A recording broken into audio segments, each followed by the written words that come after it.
Salut et encore soyez les bienvenus.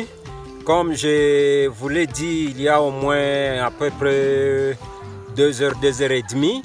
Et nous venons de terminer à repiquer nos tomates que vous voyez. On vient déjà de terminer à repiquer. Vous voyez, c'est vraiment déjà repiqué ici. Vous voyez.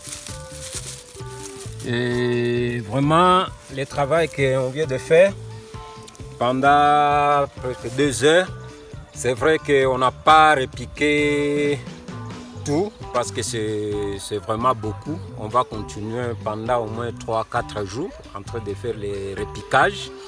Et aujourd'hui, on vient de repiquer la tomate cœur de bœuf. Et on a repiqué au moins 52 pieds de tomates cœur de bœuf. Et on a repiqué la tomate zèbre jaune là. Et on a repiqué 23 pieds. Et on a repiqué aussi la tomate noire de Crimée. Et on a repiqué 35 pieds, voilà, 35 pieds. Voilà un peu aussi la tomate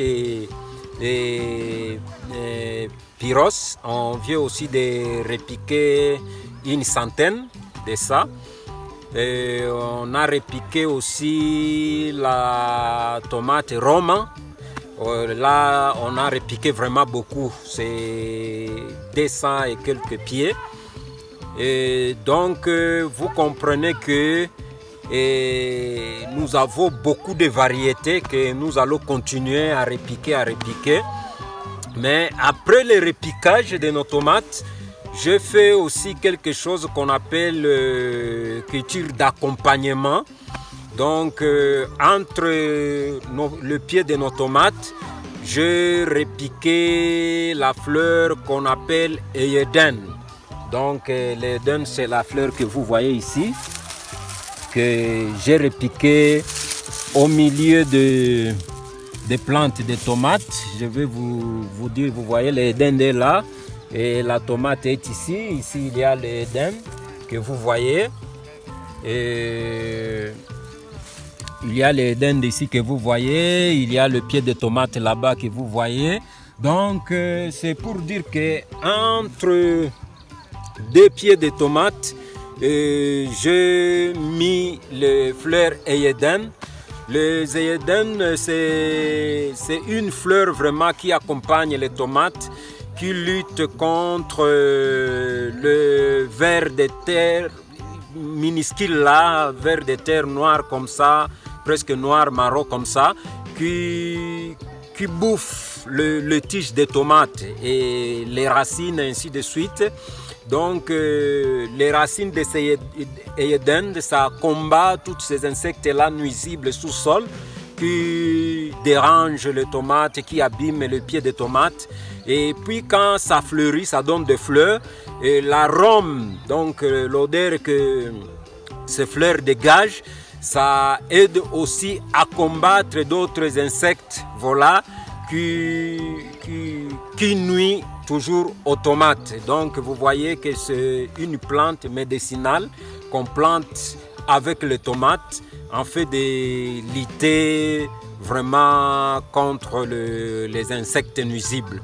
Et voilà ce qu'on vient de faire aujourd'hui. Et moi, depuis le matin, je suis allé ramasser des vers de terre, ainsi de suite. Et arrivé ici, j'ai mis le ver de terre, au moins c'est une grande quantité de plates-bandes. Et voilà ce que nous allons continuer pendant 3-4 jours jusqu'à ce que nous allons repiquer tout le pied de nos tomates. Donc vous voyez que nous le faisons vraiment biologiquement. Et toutes ces astuces que je vous parle, c'est vraiment les chemins que nous avions suivis pour produire les tomates biologiquement. Et sachez-le très bien qu'avec MBM, c'est vraiment les denrées alimentaires biologiques. quand nous allons commencer à récolter nos tomates et à les transformer, je vous invite vraiment d'acheter le produit MBN, c'est biologique à 100%. Donc comme vous voyez, nos tomates ici, nous allons les transformer donc à sauce tomate et ainsi de suite, et ça sera vraiment bio, ne t'en fais pas à ça. Donc comme je vous avais promis qu'on va vous montrer tout du début jusqu'à la fin, donc jusqu'à emballer la sauce tomate, on va vous montrer étape par étape comment nous les faisons biologiquement, proprement, vraiment. Ne t'en fais pas à ça. Sinon, bonne soirée. Coucou à vous.